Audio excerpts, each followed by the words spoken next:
ನಮಸ್ಕಾರ, ನಾನು ಪೃಥ್ವಿರಾಜ್ ಹಾರನಹಳ್ಳಿ. ಶತಮಾನದ ಶ್ರೇಷ್ಠ ಸಂತ ಸಿದ್ದೇಶ್ವರ ಶ್ರೀಗಳು ಪಂಚಭೂತಗಳಲ್ಲಿ ಲೀನವಾದರು. ಮಹಾಜ್ಞಾನಯೋಗಿ.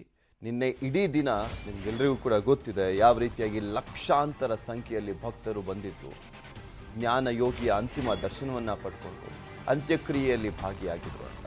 ನಿನ್ನೆ ಇಡೀ ದಿನ ಲಕ್ಷಾಂತರ ಭಕ್ತರಿಂದ ಅಂತಿಮ ದರ್ಶನ ಆಯಿತು. ರಾತ್ರಿ ಆಶ್ರಮದಲ್ಲೇ ಜ್ಞಾನ ಶರೀರಕ್ಕೆ ಅಗ್ನಿಸ್ಪರ್ಶ ಆಯಿತು.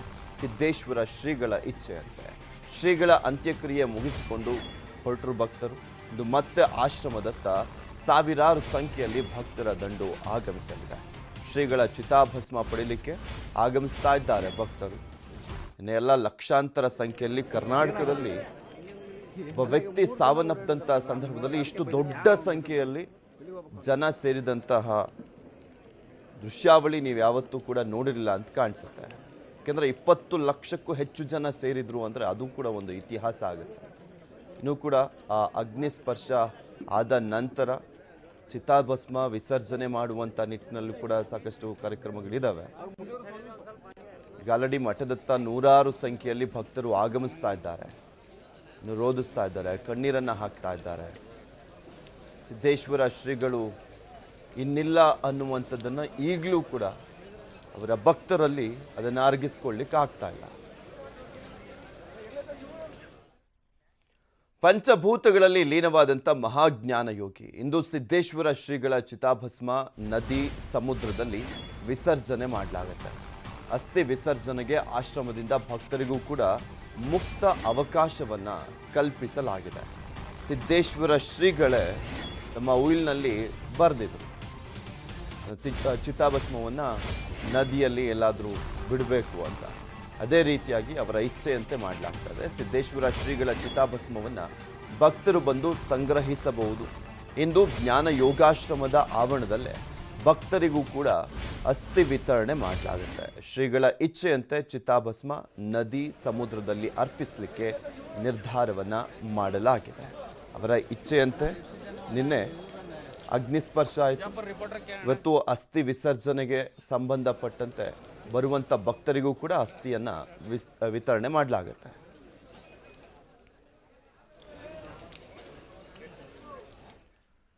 ಜ್ಞಾನ ಯೋಗಾಶ್ರಮದಲ್ಲಿ ಶ್ರೀಗಳಿಲ್ಲದೆ ಮೊದಲ ದಿನ, ಆಶ್ರಮದಲ್ಲಿ ಶ್ರೀಗಳಿಲ್ಲದೆ ಮೊದಲ ದಿನ ನೀರವ ಮೌನ ಆವರಿಸಿದೆ. ಶ್ರೀಗಳ ನೆನಪಿನಲ್ಲಿ ಆಶ್ರಮದತ್ತ ಆಗಮಿಸ್ತಾ ಇದ್ದಾರೆ ಭಕ್ತರು.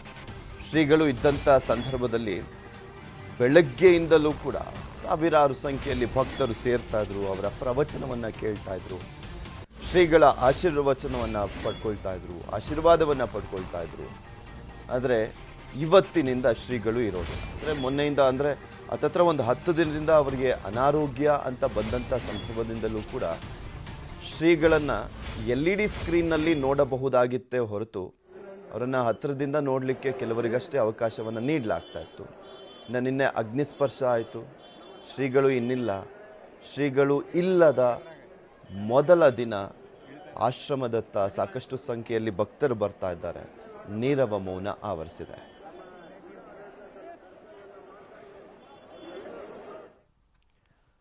ನಿತ್ಯ ಮುಂಜಾನೆ 4 ಗಂಟೆಗೆ ಹೇಳ್ತಾ ಇದ್ರು ಶ್ರೀಗಳು. ಸ್ನಾನ ಪೂಜೆಯನ್ನು ಮುಗಿಸಿ ನಿತ್ಯ ಬೆಳಗ್ಗೆ 6ಕ್ಕೆ ಪ್ರವಚನವನ್ನು ಮಾಡ್ತಾ ಇದ್ರು. ಪ್ರತಿನಿತ್ಯ ಶಿಷ್ಯರಿಗೆ 45 ನಿಮಿಷಗಳ ಕಾಲ ಪ್ರವಚನವನ್ನು ಮಾಡ್ತಾ ಇದ್ರು ಶ್ರೀಗಳು.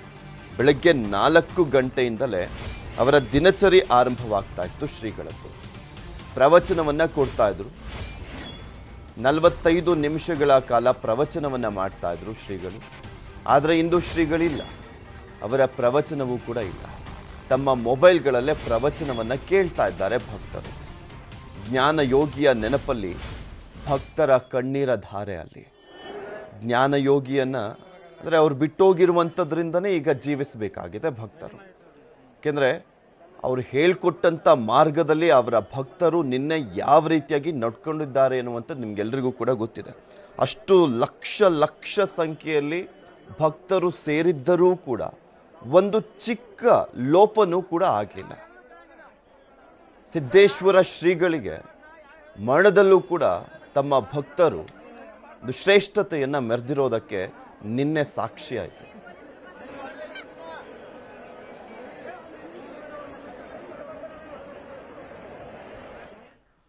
ಶ್ರೀಗಳು ಪಂಚಭೂತವಾದರೂ ಆಶ್ರಮದತ್ತ ಭಕ್ತರ ದಂಡು ಆಗಮಿಸ್ತಾ ಇದೆ. ಭಕ್ತರು ಆಶ್ರಮದ ಕತೆ ಏನಾಗಲಿದೆ ಮುಂದೆ, ಇಂದು ನಿರ್ಧಾರವಾಗುತ್ತಾ ಆಶ್ರಮದ ಭವಿಷ್ಯ ಅನ್ನುವಂಥ ಪ್ರಶ್ನೆ ಇದೆ. ಶ್ರೀಗಳು ಪಂಚಭೂತವಾದರೂ ಆಶ್ರಮದತ್ತ ನೂರಾರು ಸಂಖ್ಯೆಯಲ್ಲಿ ಭಕ್ತರು ಬರ್ತಾ ಇದ್ದಾರೆ. ಭಕ್ತರು ಮತ್ತು ಆಶ್ರಮದ ಕತೆ ಏನಾಗುತ್ತೆ ಅನ್ನುವಂಥ ಪ್ರಶ್ನೆ ಇದೆ. ಇದು ನಿರ್ಧಾರವಾಗುತ್ತಾ ಆಶ್ರಮದ ಭವಿಷ್ಯ ಅಂತ ವಿವಿಧ ಮಠಾಧೀಶರು, ಆಶ್ರಮದ ಇತರ ಶ್ರೀಗಳು ಚರ್ಚೆಯನ್ನು ಮಾಡಲಿದ್ದಾರೆ. ಕನ್ನೇರಿ ಮಠದ ಶ್ರೀಗಳು, ಸುತ್ತೂರು ಶ್ರೀಗಳು ಸೇರಿ ಸಾಕಷ್ಟು ಜನ ಸ್ವಾಮೀಜಿಗಳು ಭಾಗಿಯಾಗ್ತಾರೆ. ಗಣ್ಯರು ಸಭೆಯನ್ನು ಸೇರಿ ಮುಂದಿನ ನಿರ್ಣಯವನ್ನು ಕೈಗೊಳ್ಳುವಂಥ ಸಾಧ್ಯತೆ ಇದೆ. ಸಿದ್ದೇಶ್ವರ ಶ್ರೀಗಳು ಇನ್ನಿಲ್ಲ ಅಂತ ಬಂದಂಥ ಸಂದರ್ಭದಲ್ಲಿ ಆ ಮಠಕ್ಕೆ ನೆಕ್ಸ್ಟ್ ಯಾರು ಅನ್ನುವಂಥ ವಿಚಾರಕ್ಕೆ ಸಂಬಂಧಪಟ್ಟಂತೆ ಯಾರು ನೋಡ್ಕೊಂಡು ಹೋಗಬೇಕು, ಏನು ಎತ್ತ ಅನ್ನುವಂಥದ್ರ ಬಗ್ಗೆ ಸಾಕಷ್ಟು ಚರ್ಚೆಗಳಂತೂ ಆಗುತ್ತೆ. ಬಟ್ ನೀವು ಗಮನಿಸ್ಬೋದು, ಈಗ ಕೋಟ್ಯಾನುಕೋಟಿ ಆಸ್ತಿಯನ್ನು ಹೊಂದಿರುವಂತಹ ಒಂದು ಮಠಗಳಲ್ಲಿ ಸಾಕಷ್ಟು ಪೈಪೋಟಿ ಇರುತ್ತೆ. ಆದರೆ ಶ್ರೀಗಳು ಜೋಬಿಲ್ದೆ ಬರುವಂಥ ಒಂದು ಅಂಗಿಯನ್ನು ಹಾಕ್ಕೊಳ್ತಾ ಇದ್ರು, ಅವ್ರದ್ದು ಅಕೌಂಟೇ ಇರಲಿಲ್ಲ. ಸೊ ಇಂತಹ ಸಂದರ್ಭದಲ್ಲಿ ಸಹಜವಾಗಿ ಅವ್ರ ನಿರೀಕ್ಷೆನೂ ಕೂಡ ಅದೇ ಇದ್ದಿದ್ದು. ಈ ಒಂದು ಅಧಿಕಾರಕ್ಕೋಸ್ಕರ ಪೈಪೋಟಿ ಇದು ಯಾವುದೂ ಕೂಡ ನಿರೀಕ್ಷೆ ಮಾಡಿದಂಥವರು ಕೂಡ ಅಲ್ಲ ಸಿದ್ದೇಶ್ವರ ಶ್ರೀಗಳು. ಚಿತಾಭಸ್ಮ ಎಲ್ಲಿ ಬಿಡಬೇಕು ಅನ್ನೋದು ಹಿಂದೆ ನಿರ್ಧಾರ ಆಗುತ್ತಾ?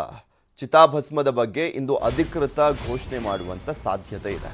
ಚಿತಾಭಸ್ಮಕ್ಕೆ ಹೆಸರನ್ನು ನೋಂದಾಯಿಸಲಿಕ್ಕೆ ಆಶ್ರಮದವರು ಸೂಚನೆಯನ್ನು ಕೊಟ್ಟಿದ್ದಾರೆ. ಆಶ್ರಮದತ್ತ ಬರ್ತಾ ಇರುವಂಥ ಭಕ್ತರಿಗೆ ಇನ್ನೂ ಒಳಗೆ ಪ್ರವೇಶವನ್ನು ಕೊಟ್ಟಿಲ್ಲ. ನಿತ್ಯ ಆಶ್ರಮದಲ್ಲಿ ರಂಗೋಲಿಯನ್ನು ಕೂಡ ಹಾಕಲಾಗ್ತಾ ಇತ್ತು. ಆದರೆ ಆಶ್ರಮದಲ್ಲಿ ಇಂದು ರಂಗೋಲಿಯನ್ನು ಹಾಕಿಲ್ಲ. ಯಾಕೆಂದರೆ ಎಲ್ಲರೂ ನೋವಲ್ಲಿದ್ದಾರೆ, ಶ್ರೀಗಳು ಇಲ್ಲ ಅಂತ. ಎಂದಿನ ದಿನಚರಿಯನ್ನು ಮಾಡ್ಕೊಂಡೋಗ್ಲಿಕ್ಕೆ ತುಂಬ ನೋವಾಗುತ್ತೆ. ಬಿಕಾಸ್ ಅಲ್ಲಿ ಶಕ್ತಿಯ ರೂಪದಲ್ಲಿ ಇದ್ದಿದ್ದು, ದೇವರ ರೂಪದಲ್ಲಿ ಕಾಣ್ತಾ ಇದ್ದಿದ್ದಂಥದ್ದು ಸಿದ್ದೇಶ್ವರ ಶ್ರೀಗಳು. ಅವರೇ ಅಲ್ಲಿದ್ದಂಥ ಎಲ್ಲ ಭಕ್ತರಿಗೆ, ಸಿಬ್ಬಂದಿಗಳಿಗೆ ರೀತಿಯಾಗಿ ಸ್ಫೂರ್ತಿಯಾಗಿದ್ದಂಥವರು. ಅವ್ರ ಥರ ನಾವು ಇರಬೇಕಪ್ಪ ಅನ್ನುವ ರೀತಿಯಲ್ಲಿ ಒಂದು ಮೇಲ್ಪಂಕ್ತಿಯನ್ನು ಹಾಕ್ಕೊಟ್ಟಿದ್ದಂಥವರು ಸಿದ್ದೇಶ್ವರ ಶ್ರೀಗಳು.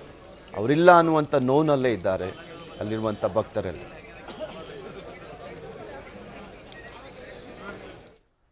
ಶ್ರೀಗಳ ನಂತರ ಆಶ್ರಮದ ಜವಾಬ್ದಾರಿ ಯಾರಿಗೆ? ಜ್ಞಾನ ಯೋಗಾಶ್ರಮದಲ್ಲಿಲ್ಲ ಉತ್ತರಾಧಿಕಾರಿ ಸಂಪ್ರದಾಯ. ಹಾಲಿ ಅಧ್ಯಕ್ಷರಿಗೆ ಆಶ್ರಮದ ಜವಾಬ್ದಾರಿಯನ್ನು ಕೊಡುವಂಥ ಸಾಧ್ಯತೆ ಇದೆ. ಶ್ರೀಗಳ ನಂತರ ಆಶ್ರಮದ ಜವಾಬ್ದಾರಿ ಯಾರಿಗೆ ಅನ್ನೋದಕ್ಕೆ ಇವತ್ತು ಉತ್ತರ ಕೊಡುವಂಥ ಸಾಧ್ಯತೆ ಇದೆ. ಹಾಲಿ ಅಧ್ಯಕ್ಷರಿದ್ದಾರಲ್ಲ, ಅವರಿಗೆ ಆಶ್ರಮದ ಜವಾಬ್ದಾರಿಯನ್ನು ಕೊಡುವಂಥ ಸಾಧ್ಯತೆ ಇದೆ. ಆಶ್ರಮದ ಹಾಲಿ ಅಧ್ಯಕ್ಷರಾಗಿದ್ದಾರೆ ಬಸವಲಿಂಗ ಶ್ರೀಗಳು. ಆರಂಭದ ಕೆಲ ವರ್ಷ ಆಶ್ರಮದ ಅಧ್ಯಕ್ಷರಾಗಿದ್ದರು ಸಿದ್ದೇಶ್ವರ ಶ್ರೀಗಳು. ಸಿದ್ದೇಶ್ವರ ಶ್ರೀಗಳು ಊರೂರು ಸುತ್ತಬೇಕಾಗಿದ್ದಂಥ ಹಿನ್ನೆಲೆಯಲ್ಲಿ ಬೇರೆಯವರಿಗೆ ಪಟ್ಟವನ್ನು ಕೊಟ್ಟರು, ಅಂದರೆ ಅಧ್ಯಕ್ಷ ಸ್ಥಾನವನ್ನು ಕೊಟ್ಟರು. ಈ ಮುಂದೆ ಬಸವಲಿಂಗ ಶ್ರೀಗಳಿಗೆ ಆಶ್ರಮದ ಜವಾಬ್ದಾರಿಯನ್ನು ಕೊಡಲಾಗಿತ್ತ ಹಾಗಾದರೆ ಅನ್ನುವಂಥ ಪ್ರಶ್ನೆಗೂ ಕೂಡ ಇವತ್ತು ಉತ್ತರ ಸಿಗುತ್ತೆ. ಅಥಣಿ ತಾಲೂಕಿನ ಉಗಾರ ಕುರ್ದ ಮಠದ ಪೀಠಾಧಿಪತಿ ಉತ್ತರಾಧಿಕಾರಿ ಸಂಪ್ರದಾಯ ಇಲ್ಲದ ಕಾರಣ ಬಸವಲಿಂಗ ಶ್ರೀಗಳಿಗೆ ಜವಾಬ್ದಾರಿಯನ್ನು ಕೊಡುವಂಥ ಎಲ್ಲ ಸಾಧ್ಯತೆಗಳು ಕೂಡ ಇರುವಂಥದ್ದು. ಸಾಕಷ್ಟು ಚರ್ಚೆಗಳಂತೂ ಇದೆ ಏನಾಗ್ಬೋದು ಅಂತ. ಬಟ್ ಶ್ರೀಗಳು ಇಲ್ಲಿ ಏನಾಗ್ಬೋದು ಅನ್ನೋದಕ್ಕಿಂತ ಅವರ ಭಕ್ತರು ಅವರ ಪ್ರವಚನಗಳಿಂದನೇ ಅವರನ್ನು ಅನುಸರಿಸ್ತಾ ಹೋಗ್ತಾರೆ. ಆ ಮಠ ಏನು ಎತ್ತ ಅನ್ನೋದ್ರ ಬಗ್ಗೆ ಚಿಂತೆಗಿಂತ ನಮಗೆ ಇಂತಹ ಒಬ್ಬ ವ್ಯಕ್ತಿ ಇಲ್ವಲ್ಲ ಅನ್ನುವಂಥದ್ದೇ ಕಾಡ್ತಾ ಇರುವಂಥದ್ದು ಅಲ್ಲಿರುವಂಥ ಭಕ್ತರಿಗೆ. ಬಿಕಾಸ್ ಯಾವತ್ತೂ ಕೂಡ ಆಸ್ತಿ ಮಾಡಬೇಕು, ಮಠವನ್ನು ಬೆಳೆಸಬೇಕು, ಒಂದು ದೊಡ್ಡ ಎಜುಕೇಷನನ್ನು ತೆರಿಬೇಕು, ಇದ್ಯಾವುದು ಉದ್ದೇಶ ಕೂಡ ಇರಲಿಲ್ಲ ಅವರಿಗೆ. ಇದೆಲ್ಲದ್ರ ಬಗ್ಗೆನೂ ಕೂಡ ಮತ್ತಷ್ಟು ಮಾಹಿತಿಯನ್ನು ನೀಡ್ತಾರೆ ನಮ್ಮ ಪ್ರತಿನಿಧಿ ಗುರುರಾಜ್. ಆಶ್ರಮದಿಂದ ನೇರ ಸಂಪರ್ಕದಲ್ಲಿ ಜಾಯಿನ್ ಆಗ್ತಾ ಇದ್ದಾರೆ. Gururaj, good morning. ಅಲ್ಲಿ ಭಕ್ತರು ಈಗಲೂ ಕೂಡ ನೋವಿನಲ್ಲಿದ್ದಾರೆ. ಶ್ರೀಗಳಿಲ್ಲದ ಮೊದಲ ದಿನ ಇವತ್ತು. ಹೇಗಿದೆ ಪರಿಸ್ಥಿತಿ ಅಲ್ಲಿ?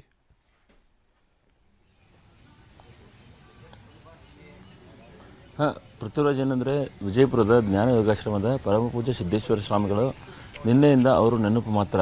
ಹಾಗಾಗಿ ಇಂದು ಸಹಿತ ಭಕ್ತರು ಎಂದಿನಂತೆ ಮಠಕ್ಕೆ ಆಗಮಿಸ್ತಾ ಇದ್ದಾರೆ. ಆದರೆ ಅವರ ಸಂಖ್ಯೆ ಸ್ವಲ್ಪ ಕಡಿಮೆ ಆಗಿರುತ್ತದೆ. ಬೆಳಗಿನ ಜಾವ ಬೇಗ ಆಗಿರೋದ್ರಿಂದ ಸ್ವಲ್ಪ ಭಕ್ತರು ಕಡಿಮೆ ಸಂಖ್ಯೆಯಲ್ಲಿ ಬರ್ತಾ ಇದ್ದಾರೆ ಅನ್ನೋದು ಬಿಟ್ಟರೆ ಪ್ರತಿದಿನ ಯಾವ ರೀತಿಯಲ್ಲಿ ಇನ್ಫ್ಲೋ ಇರ್ತಿತ್ತು ಜನರದ್ದು ಅದೇ ರೀತಿ ಇರುವಂಥದ್ದು. ಮಠದ ಆಶ್ರಮದ ಸುತ್ತಮುತ್ತಲೂ ಸಹಿತ ಈಗ ಏನು ನಿನ್ನೆ ಶ್ರೀಗಳ ಅಂತ್ಯ ಸಂಸ್ಕಾರ ಮಾಡಲಾಗಿದೆ, ಆ ಸ್ಥಳದಲ್ಲಿ ಬ್ಯಾರಿಕೇಡನ್ನು ಅಳವಡಿಸಾಗಿ ಇದು ಮಾಡಿರೋದು. ಇನ್ನೂ ಭಸ್ಮವನ್ನು ತೆಗೆದಿಲ್ಲ, ಅಲ್ಲೇ ಇಟ್ಟಿರುವಂಥದ್ದು. ಕನ್ನೇರಿ ಮಠದ ಶ್ರೀಗಳು ನಿನ್ನೆ ಒಂದು ಪ್ರಕಟಣೆಯನ್ನು ನೀಡಿರುವಂಥದ್ದು. ಚಿತಾಭಸ್ಮ ಯಾರಿಗಾದರೂ ಬೇಕಾಗಿದ್ದಲ್ಲಿ ಅವರು ಆಶ್ರಮದಲ್ಲಿ ಬಂದು ಹೆಸರನ್ನು ನೋಂದಣಿ ಮಾಡಬೇಕು, ನಿಮಗೆ ಚಿತಾಭಸ್ಮವನ್ನು ನೀಡಲಾಗುವುದು ಅಂತೇಳಿ. ಹಾಗಾಗಿ ಚಿತಾಭಸ್ಮ ವಿತರಣೆ ಹೇಗೆ ಮಾಡ್ತಾರೆ ಮತ್ತು ಈ ಚಿತಾಭಸ್ಮವನ್ನು ಎಲ್ಲಿ ವಿತರಣೆ ಮಾಡ್ತಾರೆ ಅನ್ನೋದ್ರ ಬಗ್ಗೆ ಇನ್ನೂ ನಿರ್ಧಾರ ಯಾವುದು ಕೈಗೊಂಡಿಲ್ಲ. ಆದರೆ ಯಾರ್ಯಾರು ಭಕ್ತರು ಹೆಸರು ನೋಂದಾಯಿಸ್ತಾರೆ ಅವ್ರಿಗೆಲ್ಲವೂ ಚಿತಾಭಸ್ಮವನ್ನು ಕೊಡೋ ವ್ಯವಸ್ಥೆಯನ್ನು ಆಶ್ರಮದ ವತಿಯಿಂದ ಮಾಡಲಾಗ್ತಾ ಇದೆ. ಅದನ್ನು ನಿನ್ನೆ ಅಂತ್ಯ ಸಂಸ್ಕಾರದ ವೇಳೆಯೇ ಕನ್ನೇರಿ ಮಠದ ಶ್ರೀಗಳು ಅಧಿಕೃತವಾಗಿ ಘೋಷಣೆಯನ್ನು ಮಾಡಿದ್ದಾರೆ. ಈಗ ಸದ್ಯಕ್ಕೆ ಏನಂದರೆ ಚಿತಾಭಸ್ಮವನ್ನು ಅಲ್ಲೇ ಇಟ್ಟಿರುವಂಥದ್ದು. ಸುತ್ತವೂ ಬ್ಯಾರಿಕೇಡ್ಗಳನ್ನು ಹಾಕಿ ಜನರು ಯಾರೋ ಅಲ್ಲಿ ಬರದೇ ಇರುವಂತೆ ವ್ಯವಸ್ಥೆಯನ್ನು ಮಾಡಿರುವಂಥದ್ದು. ಇನ್ನು ಶ್ರೀಗಳು ಇರ್ತಾ ಇದ್ದಂತಹ ಕೋಣೆಯ ಬಾಗಿಲನ್ನು ಹಾಕ್ತಿರುವಂಥದ್ದು. ಶ್ರೀಗಳಿಗೇನು ಊಟ ಉಪಚಾರಗಳನ್ನು ನೋಡ್ಕೋತಾ ಇದ್ರು, ಅವ್ರು ಮಾತ್ರ ಕೋಣೆಯ ಮುಂಭಾಗದಲ್ಲಿದ್ದಾರೆ. ಅದು ಬಿಟ್ಟರೆ ಶ್ರೀಗಳಿಗೆ ಇರುವಂತಹ ಕೋಣೆಯನ್ನು ಬಾಗಿಲು ಇದು ಬಂದ್ ಮಾಡಲಾಗಿರ್ತದ್ದು. ಮತ್ತು ಅಲ್ಲಿ ಮೇಲ್ಗಡೆನೇ ನೋಡ್ತಾ ಇರ್ಬೋದು, ಅಲ್ಲಿಂದನೇ ಶ್ರೀಗಳು ಏನು ಅನಾರೋಗ್ಯ ಉಂಟಾಗಿತ್ತು, ಹಾಗಾಗಿ ಅಲ್ಲಿಂದ ವೀಲ್ ಚೇರಲ್ಲಿ ಬಂದು ಅವರು ದರ್ಶನವನ್ನು ಕೊಡ್ತಾಯಿದ್ರು. ಅದಕ್ಕೆ ಈಗ ಕರ್ಟನ್ನೆಲ್ಲ ಓಪನ್ ಮಾಡ್ಕೊಂಡು ಬಿಟ್ಟಿರುವಂಥದ್ದು. ಮೊದಲು ಶ್ರೀಗಳಿರುವಾಗ ಶ್ರೀಗಳು ಬಂದಾಗ ಮಾತ್ರ ಅಲ್ಲಿ ಕರ್ಟನನ್ನು ಓಪನ್ ಮಾಡಿ ಭಕ್ತರಿಗೆ ದರ್ಶನ ಕೊಡುವ ವ್ಯವಸ್ಥೆಯನ್ನು ಮಾಡಿಸ್ತಾಯಿದ್ರು. ಇದೀಗ ಶ್ರೀಗಳಿಲ್ಲ, ಹಾಗಾಗಿ ಅದನ್ನು ಸಂಪೂರ್ಣವಾಗಿ ಓಪನ್ ಮಾಡಿ ಬಿಟ್ಟಿದ್ದಾರೆ. ಅದರ ಜೊತೆಗೆ ಏನು ನಿನ್ನೆ ಬಂದಂತಹ ಗಣ್ಯರಿಗೆ ತಡರಾತ್ರಿ ಆಗಿದ್ದರಿಂದ ಕಾರಣಕ್ಕೆ ಎಲ್ಲ ವ್ಯವಸ್ಥೆ ಇಲ್ಲೇ ಮಾಡಿದರು. ಪ್ರತ್ಯೇಕವಾಗಿ ಗಣ್ಯರಿಗೆ, ಸ್ವಾಮೀಜಿಗಳಿಗೆ ಬೇರೆ ಬೇರೆ ವ್ಯವಸ್ಥೆಗಳನ್ನು ಮಾಡಿದರು. ರಾಜ್ಯದ ಮುಖ್ಯಮಂತ್ರಿಗಳು ಸೇರಿದಂತೆ ಗಣ್ಯರು ಇಲ್ಲಿ ಬಂದಿದ್ದರಿಂದಾಗಿ ಬಹಳ ಭದ್ರತೆಯನ್ನು ಒದಗಿಸಲಾಗಿತ್ತು. ತಡರಾತ್ರಿಯಿಂದ ಪೊಲೀಸರ ಸಂಖ್ಯೆಯನ್ನು ಸಹಿತ ಕಡಿಮೆ ಮಾಡಲಾಗಿತ್ತು. ಇಲ್ಲಿ ಏನು ಚಿತಾಭಸ್ಮ ಇಟ್ಟಿದ್ದಾರೆ, ಸುತ್ತ ಬ್ಯಾರಿಕೇಡ್ ಹಾಕಿ ಇಲ್ಲಿ ಕೆಲವು ಪೊಲೀಸರನ್ನು ಮಾತ್ರ ನಿಯೋಜನೆ ಮಾಡಲಾಗಿತ್ತು. ಈಗಲೂ ಸಹಿತ ಭಕ್ತರು ಬರ್ತಾ ಇದ್ದಾರೆ, ನಮಸ್ಕಾರವನ್ನು ಮಾಡ್ತಾ ಇದ್ದಾರೆ. ಯಾರಿಗೆ ನಿನ್ನೆ ಅಂತ್ಯ ಸಂಸ್ಕಾರದಲ್ಲಿ ಭಾಗವಹಿಸೋಕ್ಕಾಗಿಲ್ಲ ಮತ್ತು ಶ್ರೀಗಳ ಪಾರ್ಥಿವ ಶರೀರದ ದರ್ಶನ ಮಾಡೋಕ್ಕಾಗಿಲ್ಲ, ಅವರೆಲ್ಲರೂ ಸಹಿತ ಈಗ ಬರ್ತಾ ಇರುವಂಥದ್ದು. ಬಂದು ನಮನವನ್ನು ಸಲ್ಲಿಸ್ತಾ ಇದ್ದಾರೆ, ಶ್ರೀಗಳನ್ನು ನೆನಪು ಮಾಡ್ಕೊಳ್ತಾ ಇದ್ದಾರೆ. ಶ್ರೀಗಳು ಇದ್ದಾಗ ಆಶ್ರಮ ಹೇಗಿತ್ತು, ಶ್ರೀಗಳು ಇಲ್ಲದೇ ಇರುವಾಗ ಇನ್ನು ಹೇಗಿರುತ್ತೆ ಅನ್ನೋ ಆಶ್ರಮವನ್ನು ಕಲ್ಪನೆಯಲ್ಲಿ ಅವ್ರಿಗೆ ಆತಂಕ ಇರುವಂಥದ್ದು. ಈ ಹಿಂದೆ ಶ್ರೀಗಳು ಆಶ್ರಮದಲ್ಲಿ ಇರ್ತಿರ್ಬೇಕಾದ್ರೆ ಪ್ರತಿದಿನವೂ ಸಹಿತ ಮುಂಜಾನೆ 6 ಗಂಟೆಯಿಂದನೇ ಪ್ರವಚನ ಆರಂಭವಾಗ್ತಾಯಿತ್ತು. 6 ಗಂಟೆಯಿಂದ 7 ಗಂಟೆವರೆಗೂ ಪ್ರವಚನ ಆಗ್ತಾಯಿತ್ತು. ಮತ್ತು 7 ಗಂಟೆಯಿಂದ 8 ಗಂಟೆವರೆಗೆ ಇಂಗ್ಲೀಷ್ ಪ್ರವಚನ, ಕನ್ನಡ ಮತ್ತು ಇಂಗ್ಲೀಷ್ ಎರಡೂ ಪ್ರವಚನಗಳಾಗ್ತಾಯಿದ್ವು. ಆದರೆ ಶ್ರೀಗಳು ಪ್ರವಾಸ ಈಗ ಶ್ರೀಗಳು ಊರೂರೆಲ್ಲ ಸುತ್ತುತ್ತಾ ಇದ್ರು. ಇನ್ನು ಆಶ್ರಮದಲ್ಲಿ ಇದ್ದಂಥ ಸಂದರ್ಭದಲ್ಲಿ ಪ್ರತಿನಿತ್ಯ 4 ಗಂಟೆಗೆ ಎದ್ದೇಳ್ತಾ ಇದ್ರು. 6 ಗಂಟೆಗೆ ಸುಮಾರು ಒಂದು 45 ನಿಮಿಷಗಳ ಕಾಲ ಪ್ರವಚನ ನೀಡ್ತಾ ಇದ್ರಲ್ಲ, ಅಂದರೆ ಕೊಠಡಿ ಒಳಗಡೆ ಪ್ರವಚನ ನೀಡ್ತಾ ಇದ್ದಿದ್ದಂಥ ಅಥವಾ ಅಲ್ಲಿ ಮುಂಭಾಗ ಇದೆಯಲ್ಲ ಜಾಗ, ಅಲ್ಲಿ ಪ್ರವಚನ ನೀಡ್ತಾ ಇದ್ರ? ಯಾರ್ಯಾರೆಲ್ಲ ಸೇರ್ತಾ ಇದ್ರು ಪ್ರವಚನದ ಸಂದರ್ಭದಲ್ಲಿ? ಯಾವ ರೀತಿಯಾಗಿ ಇರ್ತಾ ಇತ್ತು ಪ್ರವಚನ? ಎಷ್ಟು ಸಂಖ್ಯೆಯಲ್ಲಿ ಜನ ಸೇರ್ತಾ ಇದ್ರು? ಇವಾಗ ಸಾಕಷ್ಟು ಜನ ಭಕ್ತರು ಅಲ್ಲಿ ಬರ್ತಾ ಇದ್ದಾರೆ, ಅವರೆಲ್ಲ ಸ್ಥಳೀಯರೋ ಅಥವಾ ಹೊರಗಡಿನವರು, ಅವ್ರನ್ನ ಮಾತಾಡ್ಸ್ಲಿಕ್ಕೆ ಏನಾದರೂ ಪ್ರಯತ್ನ ಪಡ್ಬೋದಾ?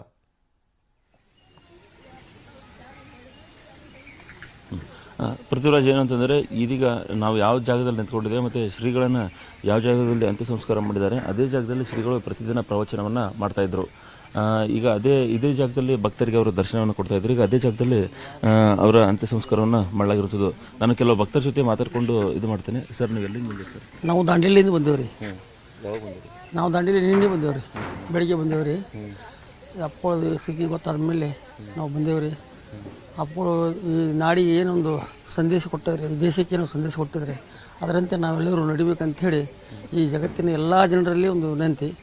ಅಪ್ಪಳು ಮಾಡಿದ ತ್ಯಾಗ, ಒಂದು ಏನು ನಮ್ಮಲ್ಲಿ ಒಂದು ಜ್ಞಾನ ದಾಸೋಹ ಮಾಡಿ ಕೊಟ್ಟಿದ್ದಾರಲ್ಲ, ಆ ಜ್ಞಾನ ದಾಸೋಹದ ಮುಖಾಂತರ ನಾವೆಲ್ಲರೂ ನಡೆದರೆ ಈ ಜಗತ್ತ, ಈ ಜೀವನ ಎಲ್ಲ ನಮಗೆ ಪಾವನ ಆಗ್ತೀವಿ ಅಂಥೇಳಿ ನಾನು ಹೇಳಲಿಕ್ಕೆ ಬಯಸ್ತಾ ಇದ್ದೀನಿ. ಆದರೂ ಜಿಲ್ಲಾಡಳಿತ ಮತ್ತು ಇಲ್ಲಿ ಏನು ಕಮಿಟಿಯವರು ಇದ್ದಾರಲ್ಲ, ಇವರೆಲ್ಲೊಂದು ನಿನ್ನೆ ಮಾಡಿದಂಥ ಒಂದು ಸೇವೆ, ಪೊಲೀಸ್ ಡಿಪಾರ್ಟ್ಮೆಂಟ್ ಆಗಲಿ, ಪತ್ರಕರ್ತ ಆಗಲಿ, ಮಾಧ್ಯಮದವರಾಗಲಿ ಎಲ್ಲರೂ ಒಳ್ಳೆಯ ಸೇವೆ ಮಾಡಿದ್ದಾರೆ. ಎಲ್ಲ ಭಕ್ತರು ಸಹಕಾರ ಮಾಡಿದ್ದಾರೆ. ಭಾಳಷ್ಟು ಸುಂದರವಾಗಿ ಎಲ್ಲ ಕೆಲಸಗಳನ್ನು ಸಾಂಗವಾಗಿ ನಡೆಸ್ಕೊಂಡು ಹೋಗಿದ್ದಾರೆ. ಭಾಳ ಚೆನ್ನಾಗಿ ಮಾಡಿದ್ದಾರೆ. ಜಿಲ್ಲಾಡಳಿತಕ್ಕೂ ಇಲ್ಲಿ ಕಮಿಟಿಯವರಿಗೂ ಬಂದಂಥ ಎಲ್ಲ ಭಕ್ತರಿಗೂ ಗುರುಗಳು ಒಳ್ಳೆಯ ಅವ್ರ ಆಶೀರ್ವಾದ ಮಾಡಲಿ, ಅವ್ರು ಸುಖ ಶಾಂತಿ ನೀಡಲಿ ಅಂತ ಹೇಳಿ ನನ್ನ ನಡಬೈಕಳನ್ನು ನಾನು ಹೇಳ್ತಿದ್ದೀನಿ. ಇಷ್ಟು ದಿನ ಮೊದಲು ನೀವು ಆಶ್ರಮಕ್ಕೆ ಬರ್ತಿದ್ರಿ, ಅವಾಗ ಶ್ರೀಗಳು ಇಲ್ಲಿ ಇರ್ತಿದ್ರು, ಈಗ ಹೇಗೆ? ಮೊದಲು ನಾನು ಕೂಡ ದಾಂಡೇಲಿಯಿಂದ ಈ ಹೋಗ್ತಿಕೊಂಡು 4 ಸಲ ಬಂದೇನಿ ರೀ. ಆಮೇಲೆ ಅವರಿಗೆ ಜನ ಜಾಸ್ತಿ ಆದಮೇಲೆ ಸ್ವಲ್ಪ ಕಂಟ್ರೋಲ್ ಮಾಡ್ಕೋಬೇಕಾಯಿತು. ಈ ರೀತಿಯಾಗಿ ಅವರ ಅಪ್ಪಳ ಶರೀರದಲ್ಲಿ ಸ್ವಲ್ಪ ವ್ಯತ್ಯಾಸ ಆದಮೇಲೆ ಅವರಿಗೆ ಜನ ಸಂಪರ್ಕದಿಂದ ಸ್ವಲ್ಪ ದೂರ ಇರಬೇಕಾಯಿತು. ಹೀಗಾಗಿ ಇಲ್ಲಿ ಜನನಿತ್ಯ ಅಂತೂ ಇಲ್ಲಿ ಜನ ದಾಸೋಹನೇ ಇದು. ದಿನನಿತ್ಯ ದಾಸೋಹ, ಜನರದ್ದು ಬರೋದು ಹಾಗೆ. ಇಲ್ಲಿ ಕರ್ನಾಟಕ, ಮಹಾರಾಷ್ಟ್ರ, ಆಂಧ್ರ ಎಲ್ಲಿಂದ ಬರ್ತಿದ್ರು. ಒಂದು ಅಪ್ಪಗಳ ದರ್ಶನ ತೊಗೊಂಡು ಹೋಗೋದೇ ಅವ್ರ ಮುಖ್ಯ ಜೀವನ ಆಗಿತ್ತು. ಅಪ್ಪಗಳು ಏನು ಮಾರ್ಗದರ್ಶನ ಕೊಟ್ಟಾರಲ್ರಿ, ನಾವೆಲ್ಲರೂ ನಡೆದ್ರೆ ಈ ಪ್ರಪಂಚದಲ್ಲಿ ನಮ್ಗೆ ಯಾವುದು ಕಷ್ಟನೇ ಇಲ್ಲ ಅಂಥೇಳಿ ನನ್ನ ಅನಿಸಿಕೆ ನೋಡ್ರಿ. ಈಗ ಅಪ್ಪರ ಹೆಸರು ಮಾತ್ರ ನೆನಪು, ಅಪ್ಪಗಳ ಹೆಸರು ಮಾತ್ರ ನಮ್ಮ ಸದಾ ನಮ್ಮ ಜೀವನ ಇರೋ ತನಕ ಇರೋದ್ರಿ ಇದು, ಈ ಪ್ರಪಂಚ ಇರೋ ತನಕ ಇರೋದ್ರಿ ಇದು. ಯಾಕೆಂದರೆ ಅವರು ಕೊಟ್ಟಂಥ ಒಂದು ಏನು ಜ್ಞಾನ ದಾಸೋಹ ಇದಲ್ರಿ, ಅದು ಶ್ರೀಮಂತಿಗೆ ಯಾರಿಗೂ ಬರೋದಿಲ್ಲ. ಅವರು ನಾವು ಹೊರಗಡೆ ಶ್ರೀಮಂತರಾಗಿದ್ದರು, ಅವರು ಒಳಗಡೆ ಶ್ರೀಮಂತರು, ಹೊರಗಡೆ ಶ್ರೀಮಂತರು. ಅಂಥ ಶ್ರೀಮಂತರು ಇಲ್ಲಿ ಎಲ್ಲಿ ಜಗತ್ತಿಗೆ ಸಿಗ್ತಾರೆ? ಅವರು ಕೊಟ್ಟಂಥ ಶ್ರೀಮಂತಿಕೆ ನಾವೆಲ್ಲ ಅದನ್ನು ಬಳಕೆ ಮಾಡ್ಕೋಬೇಕು. ಅದರಂತೆ ನಾವು ನಡೆದರೆ ನಮ್ಮ ಜೀವನ ಪಾವನ 100ಕ್ಕೆ 100 ಪಾವನ ಆಗ್ತಿದೆ. ಮೇಡಮ್, ನೀವು ಎಲ್ಲಿಂದ ಬಂದಿದ್ದೀರಾ? ದರ್ಶನ ಮಾಡಿದ್ದೀರಾ ನಿನ್ನೆ? ದರ್ಶನ ಮಾಡಿದ್ದೀವಿ ರೀ ಸರ್. ನಾವು ಇಲ್ಲೇ ಬಿಜಾಪುರಿಂದನೇ ಬಂದೇವ್ರಿ, ಇಲ್ಲೇ ಮನೆ ಐತ್ರಿ ನಮ್ಮದು, ಅಲ್ಲಿಂದನೇ ಬಂದೇವ್ರಿ. ಇವ್ರನ್ನ ನೋಡಿದ ಭಾಗ್ಯ, ಇವರು ಹುಟ್ಟಿದಂಥ ನಾಡಿನಲ್ಲಿ ನಾವು ಅದೇವಿ. ಆಮೇಲೆ ಇವರು ಉಸಿರಾಡಂಥ ಉಸಿರು ಗಾಳಿಯನ್ನೇ ನಾವು ತೊಗೊಂಡು ಉಸಿರಾಡಕತ್ತೇವೆ ಅನ್ನೋದೇ ಒಂದು ಸೌಭಾಗ್ಯ ರೀ. ಇಲ್ಲಿ ಅವರು ದೈವಾಧೀನರಾಗಿದ್ದು ಇಡೀ ನಮ್ಮ ದೇಶದೊಳಗಿನ ಕರ್ನಾಟಕ, ಉತ್ತರ ಕರ್ನಾಟಕದ ಎಲ್ಲ ಜನತೆಗೂ ತುಂಬ ದುಃಖ ಆಗಿ ಎಲ್ಲರೂ ಅನಾಥರಾಗ್ಯಾರಂತಂದು ಹೇಳಕ್ಕೆ ಇಷ್ಟಪಡ್ತೀನಿ ರೀ.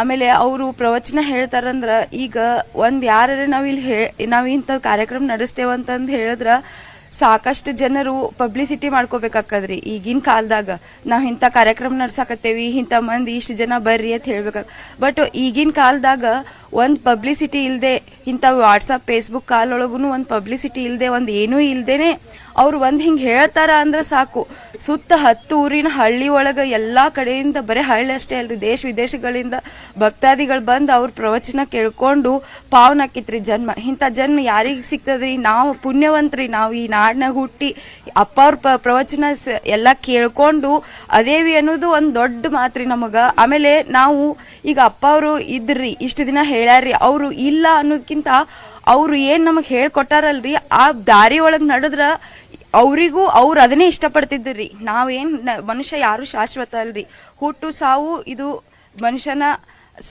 ಸಿದ್ಧಾಂತ ರೀ, ಇದು ಎಲ್ಲ ರೀ, ಇದು ಪ್ರಕೃತಿ ನಿಯಮ ರೀ. ಈ ಒಂದಿನ ಹುಟ್ಟಿದ್ಮ್ಯಾಗ ಇನ್ನೊಂದಿನ ನಾವು ಹೋಗಬೇಕು.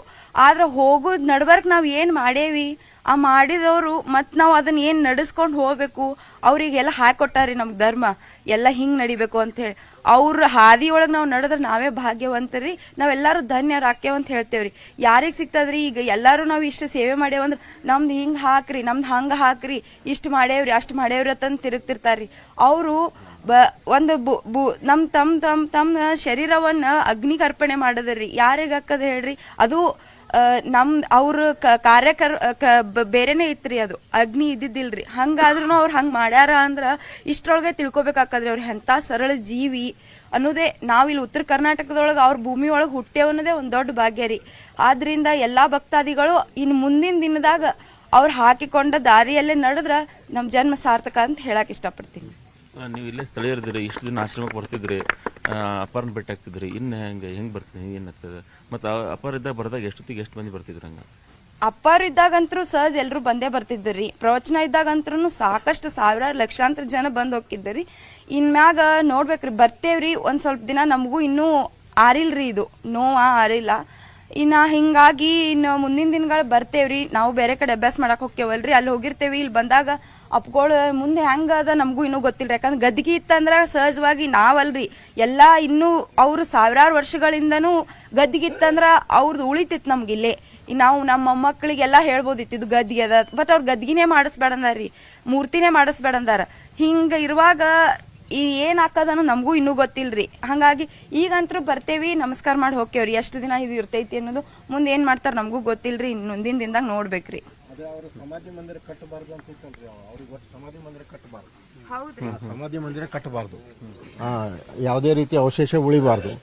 ನಾವು ಹಾಕಿಕೊಟ್ಟ ಮಾರ್ಗದಲ್ಲಿ ಆಚರಣೆ ಮಾಡೋದೇ ಒಂದು ದೊಡ್ಡದು ಅಂತ, ಆಚರಣೆ ಮಾಡೋದೇ ಒಂದು ದೊಡ್ಡದು. ಮತ್ತು ಎಲ್ಲರಿಗೂ ಈ ಕ್ಷಣ ಭಾಳ ಮಹತ್ವದ್ದಿದೆ, ಈ ಕ್ಷಣವನ್ನು ನೀವು ಇರಬೇಕು, ಈ ಕ್ಷಣದಲ್ಲಿ ನೀವು ಇರಬೇಕು, ಅದನ್ನು ಆನಂದ ಪಡಿಬೇಕು ಅಂತ ಹೇಳಿದ್ರು. ಜೀವನ ನಾವು ಸಾರ್ಥಕ ಮಾಡ್ಕೋಬೇಕು. ಅವರು ಬುದ್ಧಿಜೀವಿ ಯೋಗಿಗಳು. ಪೃಥ್ವಿರಾಜ್ ಇಲ್ಲಿ ಅದು ಭಕ್ತಾದಿಗಳು ಹೇಳ್ತಾರೆ. ಓಕೆ ಗುರುರಾಜ್, ಮಾತನಾಡಿಸ್ತಾ ಹೋಗ್ತೀನಿ.